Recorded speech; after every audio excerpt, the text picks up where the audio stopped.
welcome back to yet another YouTube video. As you can see by the title, I am going to be doing a quick vid on how to start your natural hair journey with some quick, easy tips and advice. Before we get started, you guys already know what to do.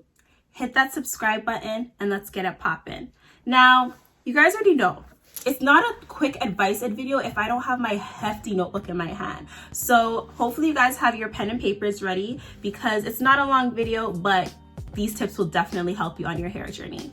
So for the first one, doing your research and trying out different products. So when you are starting out your natural hair journey, you definitely want to watch some YouTube vids, you definitely want to read some articles, and you definitely want to try out some products that work for you. So whether you have to go to the BSW store, beauty supply store to figure out what works for you, do some research, do that, because it's going to take a while for you to kind of figure out what works for you, because once again, everyone's hair is different and you definitely want to see what would work best for your hair type. Number two, you have to keep in mind that when you are starting out as a naturalista, it's definitely going to cost you some big bucks. So while you are doing your research, you definitely have to test out the products. You got to spend money to see what works for you. I do know that a few beauty supply stores, they do carry samples, but it's mostly for like hair treatments and stuff like that. So you'll be lucky if you do find like actual products and sample sizes just to try out, but I just know they don't usually just give it out like that. You usually have to buy something. So if you have to try products, keep in mind that it will cost you money. Number three, you have to be consistent and solid with your hair care routine. Just like everyday life, whether it be work, whether you're working on a project, whatever the case may be, you have to apply that to your natural hair journey. So whether that's having wash days planned out, days where you really take care of your hair and moisturize it, you definitely want to put that or keep that in the back of your mind, because when you are consistent, you always get the best results. Number four, protective styling. So that could be wigs, that could be sew-ins, whatever works for you. I'm a braids type of girl. I like single braids, knotless braids. I recently tried out faux locks. That was really fun. But whatever works for you, protective styling is a great way to give your hair a break, because when you do a lot of manipulation with your hair, whether that be brushing or combing out your hair too often, what will happen is you're really breaking off your hair because it's too excessive. Like, why are you brushing your hair every day?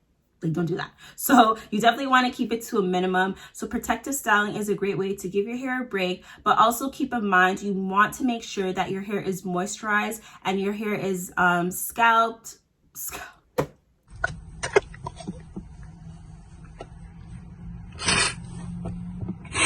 You want to make sure that your scalp is oiled so that when you do have protective styles in, your hair is still being maintained. Number five, the less heat you use, the better. So that does not only apply to straightening your hair, but also when you're blow drying your hair. If you have really thick hair like myself, which is really annoying at times, like my hair will take 2 to 3 full days to actually dry. But let's say you're in a rush, you have a hair appointment that same day or the following day.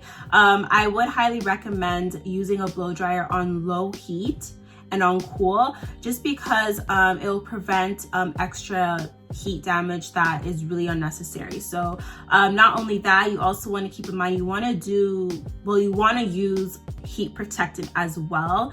I know that like with blow dries, we're like, oh, it's just blow drying, it's gonna take like 5 seconds, but a little is a lot. Avoid washing your hair way too often. So if you're like me and you like putting hair products in your hair a lot just to keep it going, or like putting gel in your hair, I do recommend keeping that to a minimum. The less products, the better. Not only will it save you money, of course, but it will save you from having to wash your hair way too much.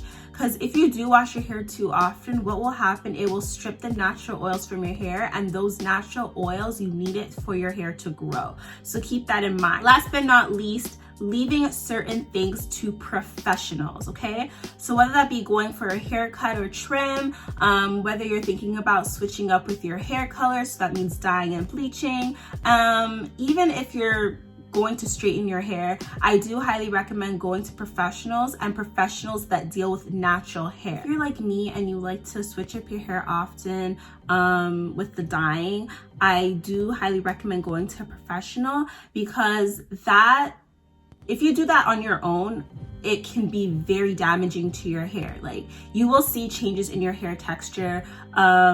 Your hair will even become a lot more dry. So definitely go to a professional for those things. And that whole myth about cutting your hair every 2 to 3 weeks, dead that. Because honestly, when you go for a trim, you only want to go when it's needed, especially if you're trying to grow your hair at a certain length.